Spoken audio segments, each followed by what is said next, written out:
Every time you taste vanilla in ice cream, in cake, in your coffee, you are experiencing the legacy of a 12-year-old boy, a young boy the world almost forgot about.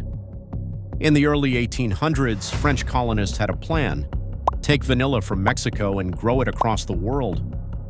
There was just one problem. The vines grew, the flowers bloomed, but not a single vanilla bean appeared. The reason was invisible. Vanilla orchids are incredibly delicate.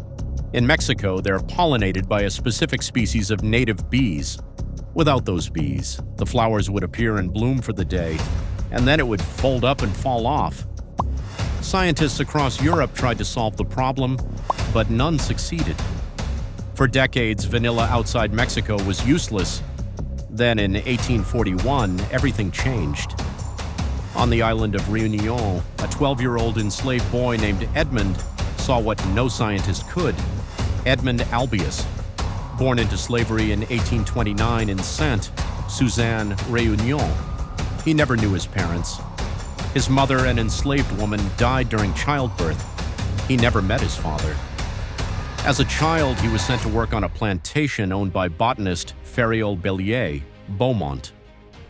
Bellier Beaumont had a passion for botany, and he taught Edmond about how plants grow and how they reproduce. He had also shown Edmond how to hand-pollinate a watermelon plant by marrying the female and male parts together, but he'd had no success with vanilla. One day, Edmond studied the vanilla flower closely, and he noticed something no one else had. Inside the orchid was a thin membrane called the rostellum, a barrier separating the male and female parts of the flower. Using a thin blade of grass, Edmond gently lifted this membrane.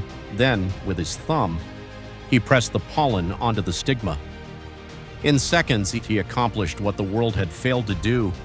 He pollinated vanilla by hand. Soon after, Bellier Beaumont's long barren vines began producing vanilla pods. Stunned, he realized the breakthrough had come from Edmond. Edmond demonstrated the technique to him directly and was then sent across plantations on the island to teach others his method. The technique, later known as le geste d'Edmond, Edmond's gesture, spread rapidly. Vanilla production exploded. Réunion became one of the world's largest producers of vanilla, and to this day, nearly all of the world's vanilla is still pollinated by hand. Using Edmond's exact technique, in 1848, France abolished slavery in its colonies. Edmond was freed at 19. He was given the surname Albius, from alba, the Latin word for white, a tribute to the pale vanilla orchid that shaped his life. But freedom did not bring prosperity. Edmond never became rich. French botanist Jean-Michel Claude Richard falsely claimed earlier discovery of the technique.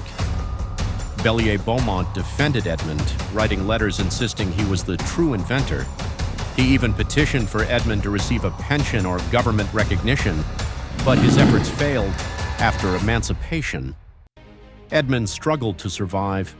He worked as a servant, he lived in poverty, and on August 9, 1880, Edmond Albius died at the age of 51 at a hospital in Sainte-Suzanne.